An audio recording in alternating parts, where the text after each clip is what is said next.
오늘 말씀을 전해드리도록 하겠습니다. 오늘은 이제 영적 성숙이란 제목으로 말씀을 전하려고 하는데요. 오늘이 이제 어버이 주일이잖아요. 자녀가 성장하는 데는 부모의 역할이 필요합니다.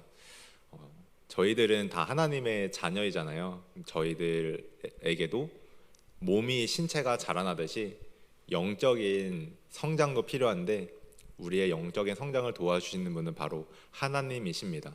그리고 그 역할을 가장 우리의 곁에서 담당하시는 분은 이제 성령님이시죠. 성령의 도우심과 충만함으로 저희들이 성장하도록 도와주시는데 어떻게 우리가 성장해야 되는 것인지, 하나님께서는 어떤 성장을 원하시는지 함께 살펴보기를 원합니다.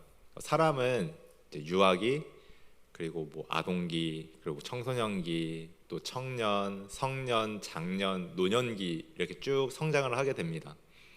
영적인 부분에서도 성장을 해야 된다라고 성경에서도 계속 말하고 있는데요.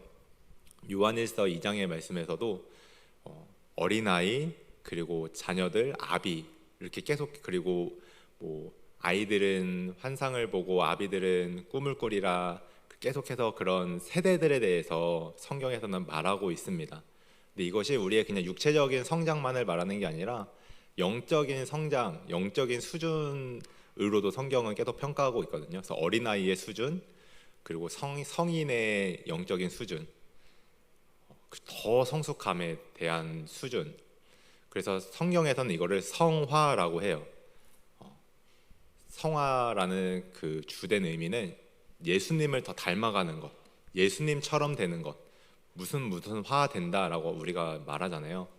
그것에서 성스럽게 변화되는 것을 성화라고 하거든요.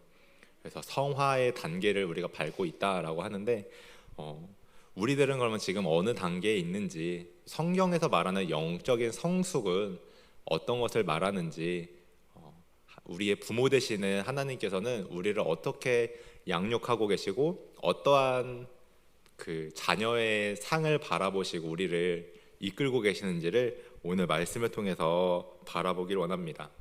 먼저 어린아이라고 하면 뭐가 가장 떠오르시나요? 천방지축하고 어린아이들은 절제력이 많이 없죠. 특히 신생아 같은 경우에는 엄마 아빠가 자든 그게 무슨 상관이에요. 배고프면 울고, 똥 싸면 울고, 졸려도 울고, 안아달라고도 울고, 엄마 아빠의 어떠한 상황과 상관없이 자기 욕구를 그대로 표현해요. 조금씩 성장하면서 다른 사람들을 이제 배려하고 그 상황들을 따라서 자기의 욕구를 이제 표현하게 되죠. 근데 신생아는 자기밖에 모르는 상황이잖아요. 배고프면 막 우는 거예요. 아빠 엄마가 곤히 잠들었든 상관없이 막 울고, 엄마가 몸이 좋든 안 좋든 상관없이 배고프다고 젖달라고 우는 게 이제 어린아이인데, 성경에서 말하는 어린아이의 영적인 수준이 바로 이와 같다는 것이에요. 하나님과 하나님의 뜻에 상관없이 막 달라고 요구하는 거예요. 성경에서는 서로 사랑해야 된다, 또 먼저 그의 나라와 그의 의를 구해야 된다라고 말하고 있지만, 그것과 상관없이 하나님 저 힘들어요, 하나님 돈 주세요, 하나님 저 외로워요, 하나님 저 성공하고 싶어요, 하나님 저 사람들에게 인정받고 싶어요, 하나님의 뜻과 상관없는 일들을 구하고 하나님께 일방적으로 요구하고, 하나님의 뜻과 상관없이 나의 마음대로 자기 의지대로 요청하는 단계가 바로 어린아이의 영적인 수준이라고 성경에서는 말하고 있습니다. 그래서 어린아이들은 돌봄이 필요해요. 그리고 무조건 부모님의 공급에 의지를 하죠. 그래서 의존적이에요. 부모가 없으면 이 어린아이들은 혼자 자라날 수가 없는 것이에요. 그렇다고 해서 이 어린아이의 시절이 무의미하고 무가치한 게 아니라 모두가 이러한 시간들을 거쳐야 한다는 것입니다. 이 시기에 어린아이들이 부모의 사랑을 듬뿍 받아야지 건강한 성인이 되어집니다. 인격이 형성되는 게 6세 이전에 다 형성이 된대요. 더 짧게 보는 사람은 5세 이전에 다 형성이 된다고 말을 하고 있어요. 그러니까 5세까지 부모의 사랑을 전폭적으로 받았느냐 받지 않았느냐가 이 아이의 인생을, 이 사람의 인생을 결정한다는 것이에요.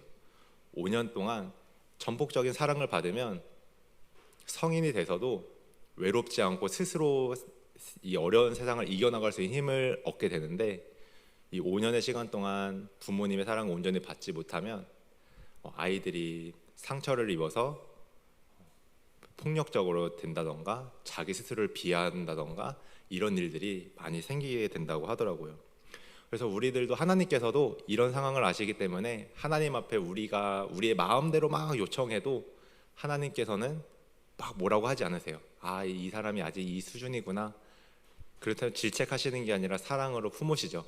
하지만 하나님께서는 우리들이 그 수준에만 머물러 있기를 바라지 않으십니다. 물론 우리가 어린아이 같이 하나님께 떼쓴다 할지라도 하나님이 나무라지 않으세요. 하나님을 찾는 것만으로도 하나님은 기뻐하시기 때문이에요. 하나님의 뜻과 상관없이 자기의 욕심을 구한다 할지라도 하나님을 바라보고 하나님을 찾는다는 그 사실만으로 하나님을 기뻐하세요. 하지만 하나님을 믿는 우리들은 그 수준에서 머물면 안 되는 것입니다. 우리들은 그 넘어 정말로 성숙한 단계까지 나가야 합니다. 그러면 성숙한 모습은 무엇이냐? 바울도 계속해서 어린아이의 모습을 벗어버리라, 에베소서 4장의 말씀에서도 어린아이의 일을 벗으라 라고 말하고 있어요. 불안정하고 내 마음대로 안 됐을 때 무너지고, 또 하나님으로부터 안정을 취하는 게 아니라 세상으로부터 안정을 취하는 것이에요. 하나님으로부터 안정을 취하면 불안정하지 않아요. 왜냐하면 하나님은 변함이 없으신 분이시기 때문이에요. 우리를 향한 사랑도 변함이 없으시고 늘 한결같이 우리의 곁에 계시기 때문에 하나님으로부터 우리가 만족을 얻으면 우리가 불안정할 수가 없어요. 우리가 불안정한 이유는 하나님이 아닌 다른 것에 우리가 안정감을 두기 때문이에요. 재정에 안정감을 두면 재정이 있으면 안정이 되고 재정이 없으면 불안해져요. 건강에 안정을 두면 건강할 때는 안정하지만 건강하지 않을 때는 안정하지 않아요. 유행을 따르는 것, 사람들에게 돋보이는 것을 좋아하는 사람들은 막 사람들이 주변에 많이 있을 때는 안정이 되지만 나 혼자만 있는 것 같아 외로움이 찾아오면 불안정해져요. 이것처럼 우리들이 불안정함이 있다면 우리들이 하나님이 아닌 다른 것에 안정을 두고 있지는 않은가 되돌아봐야 합니다. 하나님께 온전히 안정감을 두지 못하면 불안정해지고 흔들리고 더 나아가서는 하나님을 떠나게 되는 일들도 생기게 돼요. 아, 하나님으로부터 얻을 게 없구나. 오히려 하나님만 믿다가 내 소중한 것들 다 잃어버렸어. 친구들의 관계도 다 깨어져 버리고 세상에서 재밌는 게 많은데 아무것도 할 수가 없어. 하나님을 떠나버리게 되는 일들이 생기게 됩니다. 그렇다면 하나님께서는 우리에게 어떤 성숙의 모습을 원하시는가? 세상에서는 성숙이라고 하면 뭔가 의젓하고 능력이 많고 그 사람에게 얻을 게 많은 것, 누구에게나 존경받을 만한 사람들을 성숙한 사람이라고 말하기도 합니다. 근데 하나님께서는 좀 다른 그런 기준으로 성숙함을 말씀하고 계세요. 하나님께서는 우리와 관계를 여러 가지로 성경에서 이제 정리를 하셨거든요. 우리를 한 주인과 종의 관계로 구약 시대에는 많이 말씀하셨어요. 그런데 예수님의 신약 시대로부터 자녀의 관계로, 그리고 친구라고까지 말씀을 하세요. 그리고 오늘 베드로전서 2장 9절의 말씀처럼 택하신 족속, 왕 같은 제사장이라고 말씀해주고 있어요. 성경에서 더 구체적으로 말을 하면 어린아이의 영적인 수준은 나의 가치를 모르는 상태를 말하고 있어요. 그러니까 내가 어떤 가치인지를 모르니까 불안정한 거예요. 하나님으로부터 만족을 할 수가 없는 것이에요. 왜냐하면 세상의 기준으로 내가 누구인지를 드러내기 때문이에요. 세상의 기준으로 세상은 돈이 많은 사람들을 인정해. 이것이 기준으로 삼아지게 되면 불안정해지는 것이에요. 근데 하나님의 가치로 우리를 정의하게 되면 우리가 불안정해지지 않는 것입니다. 하나님의 가치는 우리를 하나님의 친구라고 말씀하시고 자녀라고 말씀하시고 또 우리를 하나님의 소유라고도 말씀하시고 택하신 족속 왕 같은 제사장이라고 말씀하세요. 우리들은 우리 스스로를 무엇이라고 스스로를 어떻게 가치를 매기는지 여러분 한번 생각해 보시길 바랍니다.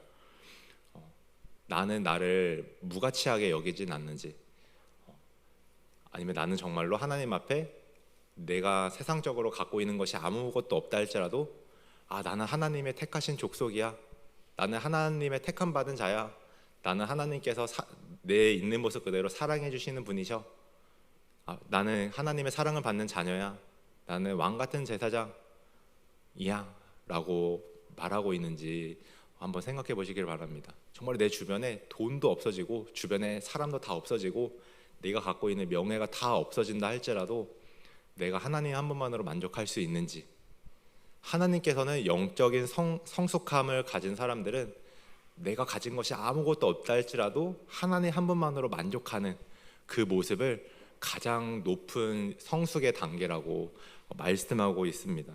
그래서 오늘 베드로전서에서도 너희들은 왕 같은 제사장이다 라고 말하고 있는 것이에요.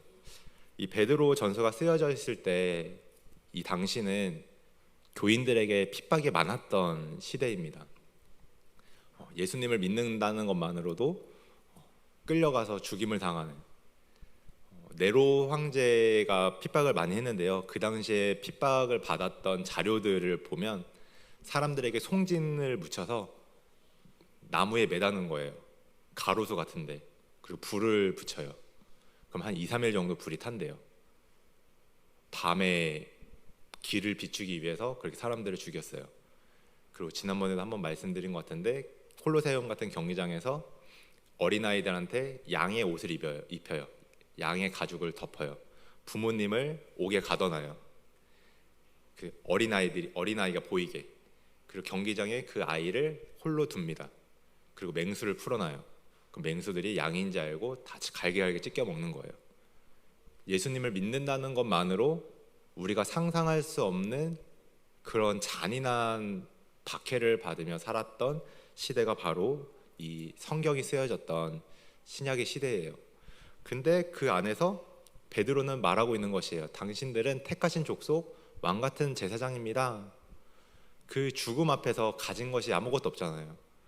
그 죽음 앞에서 돈이 우리를 구원해 줍니까? 명예가 우리를 구원해 줍니까? 내 주변의 지인들이 나를 구원해 줍니까? 그 안에서 붙잡을 수 있는 것은 오직 하나님 한 분뿐인 거예요. 그래서 신약 성경에서 또 예수님의 제자들이 바울이 계속해서 말하고 있는 것은 우리의 주변의 것과 상관없이 우리들은 영적으로 내적으로 무장되어 있어야 한다. 다른 것이 다 없어진다 할지라도 하나님 한 분만으로 만족할 수 있는 사람이 되어야 한다. 근데 이것이 우리들만의 생각이 아니라 하나님께서 계속해서 말씀하고 계신 것이었어요. 너희들은 왕 같은 제사장이야. 너희들은 내가 눈에 넣어도 아프지 않을 나의 자녀들이야. 너를 위해서 하나뿐이 없는 나의 아들을 보냈어. 계속해서 우리들의 가치 있음을, 우리들이 어떠한 가치를 가진 사람인지를 계속해서 말씀해주고 계십니다. 그래서 우리들은 우리들의 정체성, 나의 가치를 세상으로부터 구하면 안 돼요. 하나님으로부터, 하나님께서는 나를 어떻게 바라보시는지에 집중을 하셔야 되는 것입니다. 근데 지금 이 말씀을 전하는 저조차도 그렇게 하지 못할 때가 참 많은 것 같아요. 저는 시골 출신이에요. 저는 정말로 여러분들 생각하는 시골보다도 더 시골인 곳에서 어린 시절을 보냈어요. 그래서 어렸을 때는 그 시골 출신이라는 걸 드러내기가 너무 부끄러웠어요. 네, 제 안에서는 저의 그 자존감을 무너뜨리는 그런 조건 중에 하나였어요. 시골 출신이라는 것은. 그래서 남들 앞에서 자랑스럽게 말하지 못했어요. 너 어디가 집이야? 그러면 쭈뼛쭈뼛했어요. 시골이라는 말을 하기가 싫은 것이에요. 왜 그랬을까요? 저의 가치를 매기는 기준을 세상적인 기준으로 매겼기 때문이에요. 사람들이 시골 출신이라고 하면 무시를 하겠지. 그 무시를 당하기가 싫은 거예요. 저 스스로도 시골 출신인 제가 싫었던 것이에요. 인정하기 싫고. 성인이 되어서도 마찬가지였어요. 교회 사역을 하다가 하나님께서 저에게 요구하시는 비전은 교회 안에서 사역하는 게 아니라 세상에서 일도 해보고 또 선교로 나가는데 좀 선교도 다른 방법으로 정말로 뭐 교회를 세우는 게 아니라 그들과 똑같은 삶을 살면서 선교하는 그런 부분에서 계속 말씀을 하시는 것이에요. 그래서 서울에서 사역을 하다가 딱 내려놓고 일을 구하는데 할 수 있는 일이 없는 거예요. 제 능력이 없어서가 아니라 스펙이 없는 거예요. 경험이 없는 거예요. 이력서를 내려고 해도 뭐 거기에 자격증이 있는 것도 아니고 제가 다닌 대학교의 과랑 맞는 것도 아니고 그래서 신학대학교 졸업장으로 들어갈 수 있는 회사가 없더라고요. 거기에서 한번 무너졌었습니다. 내가 지금 뭐 하며 산 거지? 내가 지금 뭘 준비한 거지? 이렇게 나이 30대도록 내가 뭘 위해서 산 거지? 자괴감이 들더라고요. 지금 내 주변의 또래들은 그런 스펙을 쌓기 위해서 열심히 공부하고 열심히 노력하는데 나는 지금 뭘 한 거지? 내가 갖고 있는 게 아무것도 없는 거예요. 이력서를 쓰는데 정말로 이력서를 채울 게 없는 거예요. 쓸 수 있는 거는 일종 대형 면허 하나뿐이 없는 거예요. 그래서 낙심이 되더라고요. 그런데 성경에서는 그런 걸로 낙심을 할 필요가 없다라고 말씀하고 계시는 것이에요. 물론 우리들이 열심히 살아야 되고 우리들이 치열하게 살아야 되고 세상에서도 인정받는 사람이 돼야 하지만 이게 두서가 뒤바뀌면 안 되는 것이에요. 먼저 하나님께 우리의 가치를 인정받고 그 다음에 세상으로 인정받을 수 있는 일들을 개척해 나가는 것이지 세상의 것들로 나를 채우려고 하다 보니까 끝도 없이 제 스스로의 가치를 무너뜨리게 되더라고요. 나는 아무것도 할 수 없는 사람이야. 나는 아무것도 해낼 수 없는 사람이야 라는 생각을 스스로가 갖게 되더라고요. 그래서 TV를 보면 저 사람들은 성공했네. 부러운 것이에요. 그 사람들의 삶이. 나는 왜 이렇게 불행할까? 이런 생각이 들게 하는 것이에요. 근데 하나님께서는 저에게 그 시간을 주신 이유가 있구나라고 생각을 했어요. 그 시간이 없었다면 제가 하나님 앞에 바로 서는 연습을 하지 못했을 것 같아요. 왜냐면 교회 사역을 할 때는 인정을 너무 많이 받았거든요. 교회 안에서 제가 했던 사역이 어린아이들 사역을 할 때에도 인정을 받고 또 그때 했던 게 교회 회계와 교회 차량 관리와 교회 시설 관리랑 교회 행정과 모든 것을 다 도맡아서 했어요. 그래서 교회 모든 일에 제가 안 끼는 영역이 없었어요. 그래서 교인분들도 너무 좋아하시고 제가 사임을 한 이후에도 연락을 주셔서 선교 나갈 때 후원도 해주시고 지금까지도 연락을 하고 좋은 관계를 유지하고 있는데 그렇게 인정을 받는 곳에서 딱 나와버리니까 제가 아무것도 아닌 사람이 딱 되어버리는 것이에요. 그 교회 안에 있었으면 저는 하나님 앞에 바로 서는 시간을 갖지 못했을 것이에요. 내가 내 스스로의 가치를 사람들에게 인정받는 것으로 내가 무언가를 잘할 수 있다는 것으로 나의 가치를 평가하고 있었구나 라는 것들을 바라보게 되는 시간들이었어요. 근데 성경에서는 그런 것과 상관없이 하나님으로부터 만족을 취하는 하나님이 나를 어떻게 바라보시는지에 집중하라라고 말씀하시더라고요. 여러분 기억하십시오. 우리는 왕 같은 제사장이라고 하나님께서 말씀하십니다. 유대인에게 왕은 가장 높은 사람이에요. 제사장도 가장 높은 사람이에요. 왕이 제사장의 역할을 대신할 수 없었어요. 제사장도 왕의 역할을 대신할 수 없었거든요. 그러니까 가장 우리가 높은 권위들을 다 갖고 있다라고 하나님께서는 말씀하고 계시는 것이에요.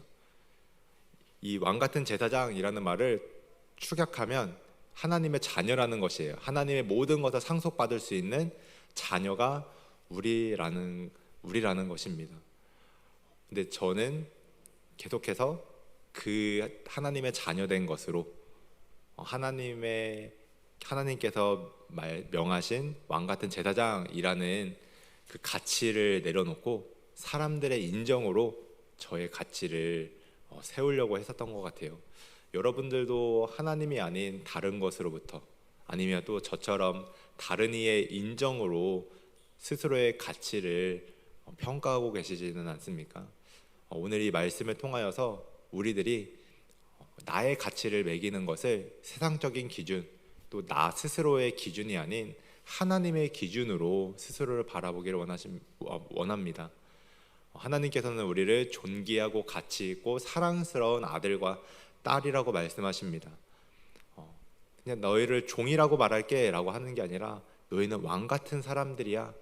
너희들은 모든 민족을 대표해서 하나님께 예배드릴 수 있는 제사장 같은 사람들이야 라고 우리의 가치를 드높여 주세요.